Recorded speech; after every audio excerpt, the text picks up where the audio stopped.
Voilà, j'ai enfin fini de préparer ma progression de sixième. Cette année, toutes mes cours seront ludifiés. Je propose 6 entrées thématiques, 6 séquences pour les sixièmes, et dans chacune de ces séquences, les élèves pourront incarner un personnage d'un jeu de rôle spécialement créé uniquement pour cette séquence-là. Par exemple, dans la première séquence, la rentrée dont vous êtes le héros, les élèves porteront les noms des personnages que nous étudierons en cours. Le petit Nicolas, Esther par exemple, ou le petit Marcel Pagnol. Chacun des personnages qu'ils vont incarner va leur permettre de répondre aux questions qui seront posées dans les jeux que j'ai spécialement créés pour la grammaire. Par exemple, voici les jeux que j'ai créés pour cette première séquence.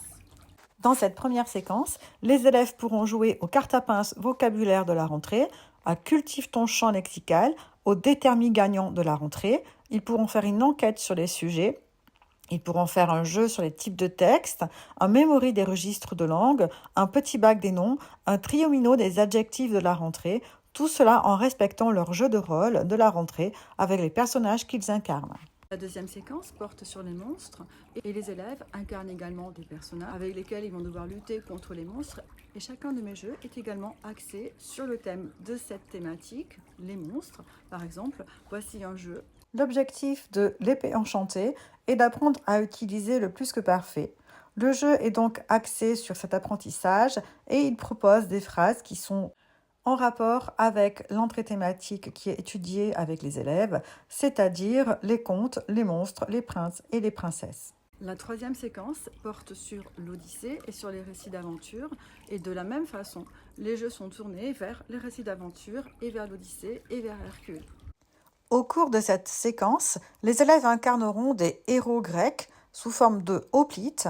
Donc il y a 4 couleurs à chaque fois pour les jeux de rôle, rouge, vert, bleu et blanc. Cela permet de faire des équipes et de faire s'affronter les équipes entre elles. Évidemment, il y a autant de filles que de garçons. 30 personnages sont prévus de façon à pouvoir faire jouer une classe entière. La quatrième et la cinquième séquence portent sur le récit de création, la création du monde et la création poétique. À cette occasion, j'ai créé des jeux qui portent justement sur ce thème.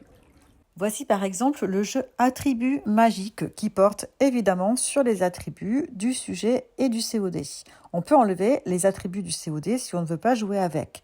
Les cartes attributs magiques sont distribuées en fonction du nombre de joueurs et chaque joueur a donc une carte pouvoir de la nature ou une carte pouvoir des arcanes ou bien une carte pouvoir des objets.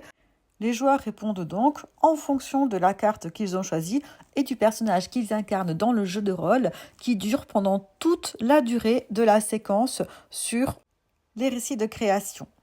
Cet autre jeu, Imposteur grammatical, toujours dans la même thématique des démiurges qui créent un monde et qui sont incarnés par les élèves, permet de travailler sur les adverbes.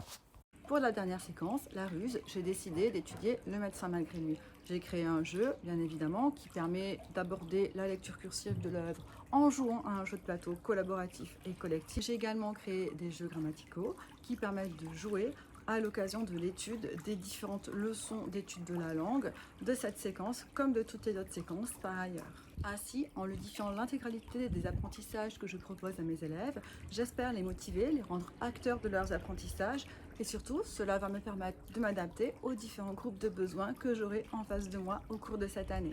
J'ai également prévu une phrase par semaine qui permet de travailler sur un point de langue précis en rapport avec les thèmes que nous abordons dans le cours de littérature. À la fin de l'année, chaque élève se retrouvera avec un trousseau de règles grammaticales.